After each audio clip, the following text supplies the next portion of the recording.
চট্টগ্রামের সাতকানিয়ার কেরানীহাটের আল হায়াত হাসপাতাল প্রাইভেট লিমিটেডের স্ত্রীরোগ চিকিৎসক ডাক্তার হামিদা ইয়াসমিন জেসির বিরুদ্ধে প্রসূতি সেবায় অনিয়ম, অপ্রয়োজনীয় সিজারিয়ান অপারেশন এবং রোগী স্থানান্তরের মাধ্যমে রোগী নিয়ে বাণিজ্য করার অভিযোগ উঠেছে।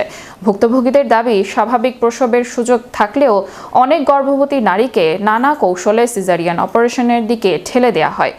এছাড়া এক হাসপাতালের রোগীকে অন্য হাসপাতালে পাঠানোর কারণে অতিরিক্ত ব্যয় ও ভোগান্তির শিকার হচ্ছেন রোগীরা। স্থানীয়দের অভিযোগ, দীর্ঘদিন ধরে এমন অভিযোগ থাকলেও কার্যকর কোনো ব্যবস্থা নেয়নি সংশ্লিষ্ট কর্তৃপক্ষ। এদিকে এমন অভিযোগের মধ্যেই অভিযুক্ত চিকিৎসক ডাক্তার জেসির উদ্যোগে বহিরাগত ভাড়াটিয়া লোকদের দিয়ে উল্টো হাসপাতালের বিরুদ্ধে করা আয়োজিত মানববন্ধন ঘিরে শুরু হয়েছে নতুন বিতর্ক। ভুক্তভোগী পরিবারের অভিযোগ, দায় এড়াতে এবং জনমত প্রভাবিত করতেই এই মানববন্ধনের আয়োজন করা হয়েছে। তবে চিকিৎসকের সমর্থকরা সব অভিযোগ অস্বীকার করে দাবি করেছেন একটি মহল উদ্দেশ্যপ্রণোদিতভাবে তার বিরুদ্ধে অপপ্রচার চালাচ্ছে।